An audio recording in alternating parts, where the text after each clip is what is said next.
welcome back to my channel. If you are new, welcome. My name is Tamala. If you like the video and you like what you see, then make sure to stick around and subscribe for new videos. We would love to have y'all join a part of our little family.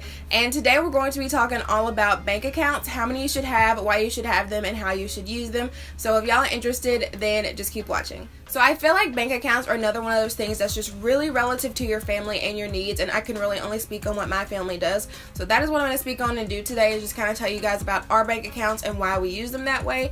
So starting with just our checking accounts, we have 4 checking accounts, and having 4 checking accounts has honestly been a lifesaver in our money and the way we do it. Our first 2 checking accounts are my husband and I's personal spending accounts. Now, these accounts have probably been the biggest savior to our money management, only because we really did not do a good job of tracking our spending. Now, we don't use cash. That's just our personal preference. I don't like to carry around cash, and that's just kind of, I just don't like it, so I don't. But we really did not track our spending that well, so we would find ourselves pulling from money that hadn't been drafted from our account yet for bills, or money from savings, or money from each other spending money even. That was all in this one big checking account, which is why we don't have one big checking account, but we'll get into that in a minute. And so having separate spending accounts, we know how much money we have, we pull it out as soon as we get it, it's in there, we can see it as we spend it, and it just helps us track it a lot more easily. Our next checking account is our deposits account, and this is where all of the deposits come into. His deposits for work, I don't get direct deposit, but I do paper checks, but I just deposit them into that account. Deposits for our side hustles, like Poshmark, different things like that, all of that goes into that account, and that is like the hub. That is where all of our money goes into, so we can see it as it comes. Having one big deposits account just helps me when I go to divvy up money into all the different accounts, because that's what I do every payday. I just start divvying up money and throwing it into all of our different accounts, because that's the way it works best for us.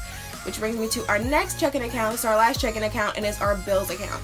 All of our bills get drafted from our bills account because it's just way easier for us to pay attention to, I guess. We were never good at paying attention to what cleared, what hadn't cleared, different things like that, and we would always end up messing up our money. So we put all of our bills into one account. So I add up what all of our bills are, throw it into that account, and then pay them all out of that account, and then, you know, it'll draft as it drafts. But it just works so much easier for us because we don't touch that account, we don't spend anything out of that account. That is just strictly our bills account. Moving on into savings accounts, we have 5 savings accounts, and the first one, or the first 2, are our spending savings accounts, if that makes sense. We can save our spending money if we're saving up for something big, or we just have some left over at the end of the month. We put that into our spending savings accounts, so we each have one of those. Then our next account is our emergency fund. It's not fully funded. There's about a couple of thousand in there because we are currently paying off debt, but that just goes to pay for any emergencies that come up. And then we have a long-term savings account. Now, we believe in saving while paying off debt. That's just our personal thing. You don't have to do that. That's just what we like to do. So we do have a long-term savings, and we don't really use our long-term savings that much. I mean, honestly, the last time we really were pulling from long-term savings, I think, was when we moved the last time and we were buying new furniture and things like that. But other than that, long-term savings just kind of stays there. We really don't spend a lot of it because a lot of the stuff that comes up, like miscellaneous throughout the month, we're luckily able to cash flow, so we really don't have to pull from there a lot.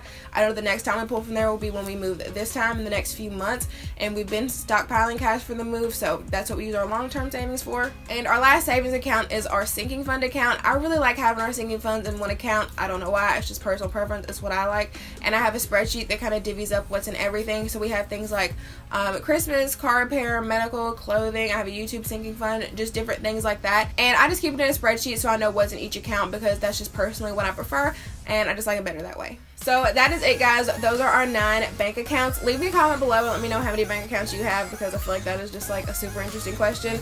And I really hope that y'all enjoyed the video. If you did, don't forget to give it a thumbs up and subscribe if you have not already, and I will see you guys in the next one. So take me away to some other place.